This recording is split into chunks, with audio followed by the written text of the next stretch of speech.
Essa é a notícia de última hora.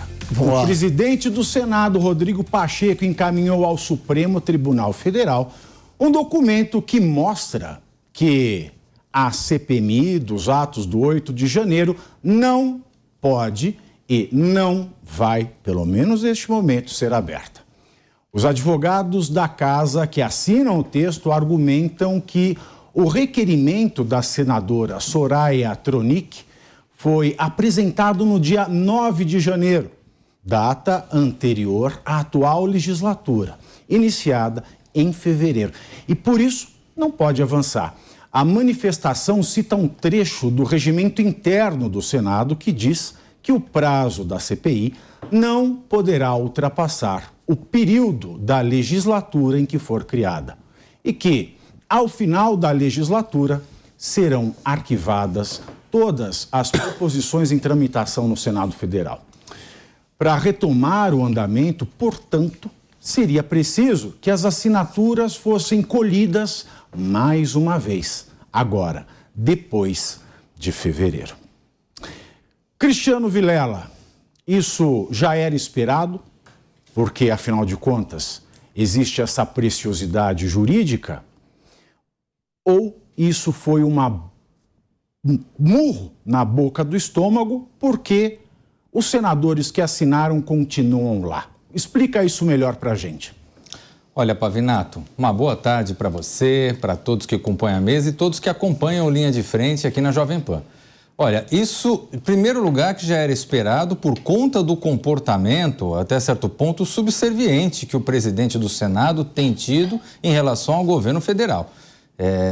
Esse argumento, essa saída, foi uma saída do vai que cola, né, tentando colocar ali algum argumento para justificar uma medida que, em verdade, não é justificável. O fato é que foi apresentado o requerimento no Senado, foi apresentado na forma adequada, contendo as assinaturas adequadas. Agora, vem, passados 2 meses, com esse argumento de que isso foi feito na legislatura passada. Então, o senador, no dia 9 de janeiro, quando foi apresentado, ele é um meio senador, ele não é um senador inteiro. Então, é um absurdo uma medida como essa e que compõe com a grande maioria dos signatários que permanecem ainda na casa no Senado Federal. Realmente foi uma escapadinha, algo totalmente fora da lógica, da justificativa, e que fica mais difícil ainda explicar isso para a sociedade, essa saidinha jurídica, porque realmente não tem a menor fundamentação lógica e jurídica. Agora, você veja bem, né? Demorou tudo isso para falar algo que já estava engatilhado. Foi o último dia do prazo. O que aconteceu? Teve o requerimento, a senadora Soraya Tronic foi para o Supremo e falou, olha, o requerimento está lá, as assinaturas estão lá, por que é que o Pacheco não abre a CPMI? Por quê? Aí o ministro Gilmar Mendes mandou, faz tempo isso, que o senador se manifestasse e agora ele se manifestou. Bom, a gente sabe que o governo Lula decidiu liberar cargos de segundo escalão para conseguir apoio nas votações do Congresso e principalmente para barrar essa CPMI de 8 de janeiro. Essa lista beneficia a União Brasil, que tem direitos, né, a diretorias dos Correios, do Fundo Nacional de Desenvolvimento da Educação, do Departamento Nacional de Obras contra as Secas. Além disso, o União Brasil também fica com a presidência da Telebrás. Eu nem sabia que existia Telebrás ainda. Da Telebrás e da Companhia de Desenvolvimento dos Vales do São Francisco e do Parnaíba. O MDB vai ser beneficiado com o quê? Já vai ter uma diretoria do Banco do Nordeste, uma vice-presidência da Caixa e 4 secretarias do Ministério das Cidades. Você acha que com isso, com todos os partidos se beneficiando, né, do desvio desses despojos, né, da coisa pública brasileira, professor Marcelo Suano, esta é uma forma do Rodrigo Pacheco dar tempo para o leilão funcionar? Ou seja, bom, recolhe aí de novo, enquanto isso está leiloando, quem quiser quer, quem não quiser não assina mais, não precisa nem riscar agora o nome. Boa tarde, Pavinato, boa tarde, Carol, Rodolfo, querido Cristiano, saudade, fazia tempo que a gente não fazia mesmo. Olha, eu vou divergir de uma coisinha só do Cristiano e vou responder a tua pergunta. E esse ponto que eu vou divergir não é porque eu digo que ele está errado na sua reivindicação, é por causa das consequências que se espera exatamente desse sistema que nós temos. Por incrível que pareça, as negociações no Senado, elas não são pautadas exclusivamente pelo regimento. Basicamente, eles levam em consideração os acordos que são feitos, os acordos de cavalheiros, os acordos que estão das lideranças, o acordo que tem nos blocos, nas frentes que eles fazem internamente no Senado. Cavaleiro é um pouco demais, né? Cavaleiro. Infelizmente, esse seria o termo para aplicar, mas aí se eles são ou não, alguns lá são. Mas a parte expressiva não tem o sentido, o significado e o entendimento do que é ser um cavalheiro. Mas qual é o grande problema que tem nisso daí?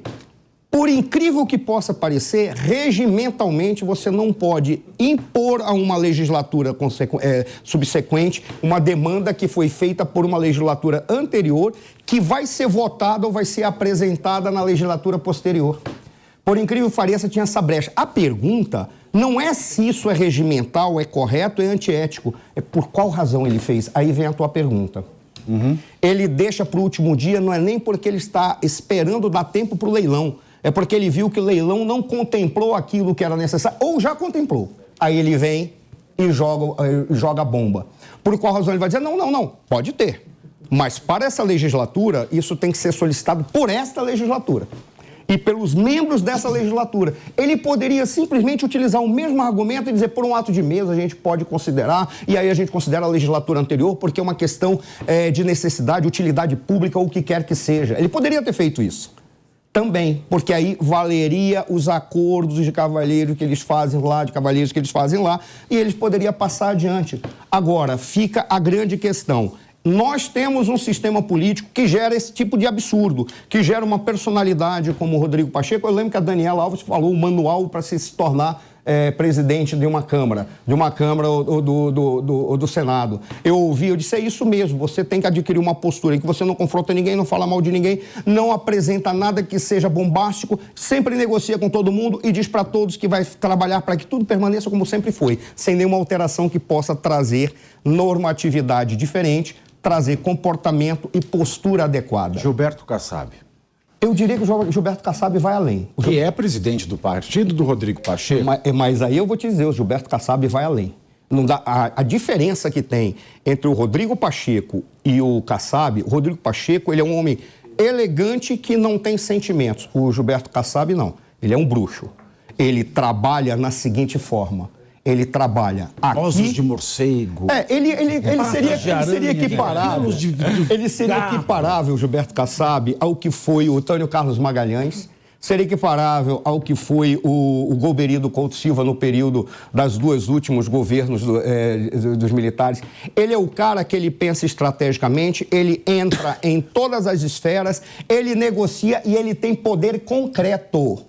Por quê? Porque ele manda no partido, ele manda na presidência do Senado, ele manda no Senado, ele tem 3 ministérios, ele manda aqui na Assembleia Legislativa e ele negocia direto com o governador dizendo, eu acho melhor você seguir nesta direção. Por isso que eu acho que o Gilberto Kassab, no status, comparativamente com o Rodrigo Pacheco, quando você olha na penumbra, quando você olha nas sombras, ele transita em todo lugar. O Rodrigo Pacheco está na luz e ele é apenas uma personagem que negocia de acordo com o que ele quer. E foi dado muito poder para ele, porque ele é o presidente do Congresso. Mas ainda assim, ele olha para o Kassab e o Kassab faz assim, ó, faz um sortilégio qualquer, um engrimanço qualquer e... espelharmos. Aí o Rodrigo Pacheco, sim, senhor. Tá? O Kassab é outra coisa. Isso eu não falo dizendo que eu concordo com ele. Falo apenas tendo que admirar uma personagem que, queira ou não queira, tem toda essa capacidade. Bom, pegando essa questão dos cavalheiros, Rodolfo, né, imaginando que vale esse acordo de cavalheiros, que cavaleiro seria o Pacheco? Seria ele o Sírius, do Cão de Prata, do Zodíaco? Qual cavaleiro ele seria? Pegasus, será? A analogia é muito boa, Pavinato. Mas é triste a notícia, porque eles trabalham para achar uma brecha no sistema, uma brecha na lei. E é o que de fato está acontecendo. Mas até que ponto essa lei ela é benéfica para a gente? Pensa comigo, você que está em casa agora. Você está louco para que essa CPI seja instalada. Há 2 meses já se fala dessa CPI, onde todos nós precisamos, é um dever dos políticos, mostrar o que de fato aconteceu no 8 de janeiro. E, de repente, o Rodrigo Pacheco e seus advogados ali dentro do Senado, acha uma vírgula, uma brecha no sistema que impossibilita a abertura dessa CPI nesse momento. Até que ponto devemos acreditar na política no Brasil? Essa é a minha grande pergunta para você que está assistindo esse programa em casa. Muito bem. E aí, Carol, quem dá mais no Congresso? Olha, eu vou te falar que o pessoal tá gostando de uma boiada, viu? Acho que é esse que vão dar mais. Para quem não gostava de falar em passar a boiada, nós estamos vendo a maior boiada passando pelas cercas da ética e da moral, né? Se é que essas cercas um dia existiram na política brasileira. Governo sertanejo, né? Exatamente. Lula, eu vou fazer um leilão, quem dá mais para ficar com o Centrão? É exatamente isso. E o Centrão que no fim governa... Me ajude a votar com o PT. E o professor falou brilhantemente aqui, na verdade, o Kassab tem nas mãos o país, porque quem sempre ganha as eleições com a habilidade política que ele tem é ele. Mas eu queria destacar aqui essa questão da boiada aí, de dar os cargos, né, de tanto de empresas estatais, de autarquias, para os amigos do rei, né, que vão mudar de voto e que vão tentar impedir a CPI. São agências, autarquias, empresas que têm até 84 bilhões de orçamento na mão. E são cargos de chefia. Então, a gente não pode deixar essa informação passar por despercebida, né? São pessoas políticos que a gente não sabe se tem alguma experiência de gestão, com uma imensidade de dinheiro público na mão em troca de negociata, né? E aí eu venho falando muito dessas artimanhas que o governo tem por conta do modelo político que nós temos, que o professor sempre fala aqui também. Essas cartas na manga que o governo tem para usar como negociatas, esses cargos, as próprias emendas, né, que eles vão pegando o raspo do tacho ali para fazer negociata. Só que elas estão quase acabando. É claro que eles vão tirando o coelho da cartola, né? Mas elas estão quase acabando, Pavinato. Então, quais vão ser as próximas cartas na manga que o governo tem? Eu estou sentindo que o Lula está ficando cada vez mais dependente, não só do Pacheco, acho que o Pacheco está ali fazendo uma aliança importante com ele, mas principalmente do Lira. O Lira falou na semana passada, o governo não tem base para aprovar as coisas. Eu não entendi aquilo, né? Aquilo foi antirrepublicano, porque... A base, ela vem de um projeto, né? Vem um projeto bom, a gente imagina que os legisladores sejam homens racionais, com vergonha na cara, probos, né? Pessoas de bem que vão analisar um projeto, se é bom ou não para o país, mas aquilo pareceu assim, olha, eu estou aumentando o preço aqui, viu? Vou te amarrar na minha Câmara... Só vai fazer negócio comigo. Foi praticamente disse, pague bem, pague logo e depois a gente conversa. Eu sinto uma ameaça, né, que foi que mais ou menos a gente sentiu. E a gente está percebendo esse crescimento do Lira, que já era forte, né, no governo Bolsonaro, mas cresceu muito com a última eleição, que foi um recorde que ele teve. E a gente está vendo a ascensão aí de talvez um primeiro-ministro. Só que Lula... é muito habilidoso, então vai ser uma queda de braço danada nesses próximos meses. Fica uma questão no ar em cima do que a Carol falou, que há uma distribuição de verbas para quem retirar o nome da CPI, ok? Há uma negociata interna acontecendo. E uma vez que essa CPI não for instaurada agora por uma outra virtude da lei, por uma outra prerrogativa da lei, esse dinheiro será distribuído ou não? Um dinheiro que seria para o cidadão, um dinheiro que seria destinado a cuidar do cidadão no sentido geral, com saneamento básico, dentro das suas autarquias, dentro das suas prefeituras, dentro do seu governo, enfim. Esse dinheiro que era para ser gasto com a gente, que eu me coloco no lugar de cidadão que sou, vai para onde esse dinheiro agora? Será que esse dinheiro já foi distribuído? Mais uma vez nós estamos assistindo aqui, noticiando, na verdade, que a torneira do Brasil financeira está aberta e esse dinheiro está indo para esses governantes, está indo para essas pessoas, quando na verdade era para estar dentro de uma política pública, você não gasta com a gente. Tem uma sacanagem aí. Se eu falar bobagem, você me corrige. Tem um dinheiro que o governo... Isso aqui é um presidencialismo imperial. Né? Você chega para o presidente e fala, majestade, eu preciso de dinheiro para limpar bueiro. Limpar bueiro é o que mais tem, né? Porque ninguém vê, ninguém checa, não dá para ver se limpou. Depois choveu. É igual você lavar carro em dia de chuva. Você não sabe se lavou ou não. Né? Aí tem uma sacanagem que é legal, é imoral, mas é legal. O governo tem lá um montão de dinheiro para distribuir discricionariamente. para distribuir para o deputado como emenda parlamentar. Tem uma parte que é obrigatória que o deputado tem que receber, tem uma parte que é discricionária. E é nesse ponto da legalidade que o governo se pega, ou seja, ele está fazendo algo que ele pode, que é oferecer uma coisa que ele dá se ele quer, se ele não quer, se ele não dá. E aí, né, dinheiro na mão, lingerie no chão. Na chão. E aí, nesse sentido, você vê que o Arthur Lira, ele foi muito sábio na sua articulação política em conseguir centralizar essa relação dentro da Câmara. Então, hoje, toda a concessão, ela é feita passando por Arthur Lira. Primeiro, alguns meses atrás, através do orçamento secreto, onde era ele quem tinha a chave do cofre. Agora, se colocando politicamente e mandando recados para o governo, como quem diz, olha, ou conversa comigo, ou não vai ter nada aqui na Câmara dos Deputados. Eu vou dizer que o Arthur Lira, ele é um Cunha mais bem acabado, mais frio. O Cunha, quando foi presidente, ele era mais, gostava de demonstrar mais claramente que mandava, mas na prática entrou em muito choque. O Arthur Lira é mais tranquilo, é mais jeitoso, conversa mais, vai menos para os holofotes, mas em compensação consegue entregar muito mais votos. Agora, será que com esse baque da notícia do Pacheco, o Lula agora ele vai falar, você não acreditou, você sequer olhou, disse que eu era muito petista para você. Agora que o Pacheco falou que não vai, baba, baby, baba. Vocês acham que pode rolar uma coisa dessa? Posso fazer uma coisa? Olha que coisa interessante. Quando a gente olha o que o Lira fez com o Lula recentemente, em que ele falou, você não tem base aqui para provar nada. Vamos negociar. E nós temos uma CPMI que poderia estar sendo instaurada. Aí você olha e diz assim, se essa CPMI for instaurada, vai trazer um problema gigantesco para o governo. Aí o Rodrigo Pacheco diz, olha, o regimento me permite, não é que o regimento impõe, mas me permite interpretar o que eu quiser. E agora eu vou ler o regimento. Eu não ficaria assustado, se isso fosse uma sinalização para o governo negociar com o Lira e eles ganharem tempo para que se instaure e faça a coleta de assinaturas novamente para instaurar a CPMI e assim o Lira recebe tempo para negociar com o Lula. Eu não ficaria assustado se houvesse esse tipo de... Apesar dos dois estarem nesse momento em confronto, o Lira e o Pacheco.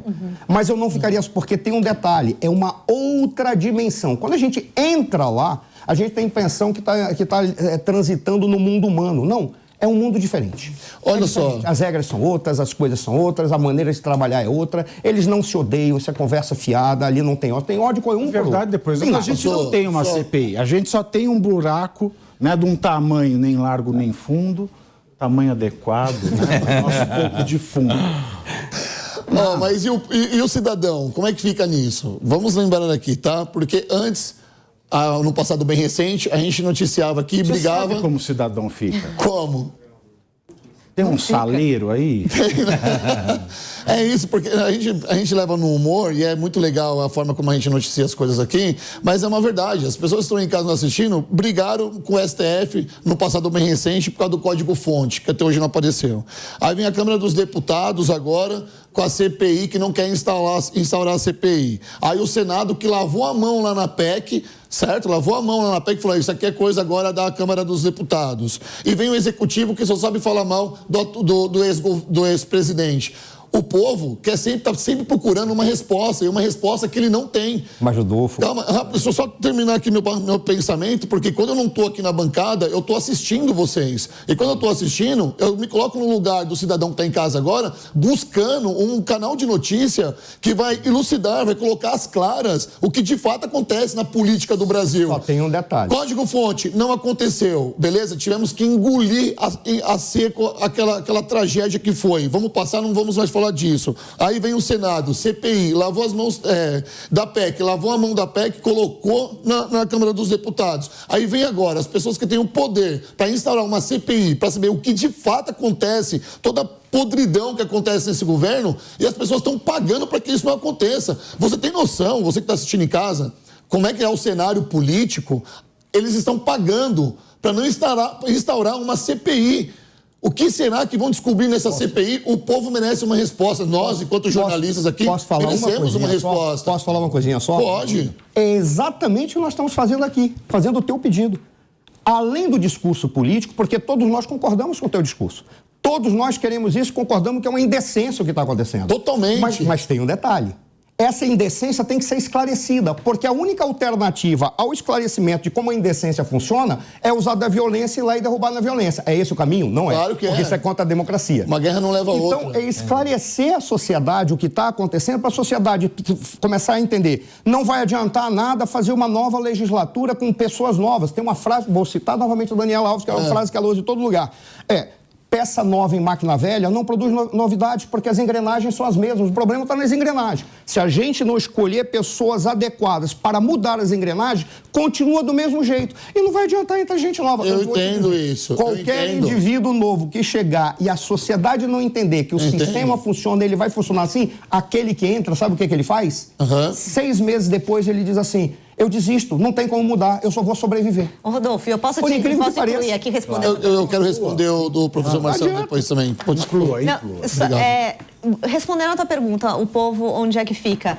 Eu entendo que o povo vai ficar financiando mais uma vez uma outra mesa de negociata. O que eu senti ali é que eles travaram uma mesa, foi algum acordo, eu acho, acredito, senti que Pacheco conseguiu alguma coisa com o governo atual, e eles brecaram ali, mas agora vai vir uma... Porque vocês acham que ou a Soraya ou algum outro senador não vai entrar com um novo pedido, se aquilo realmente acontecer? Então é mais uma mesa de negociata, mais uma vez o Lula precisando usar as cartas na manga.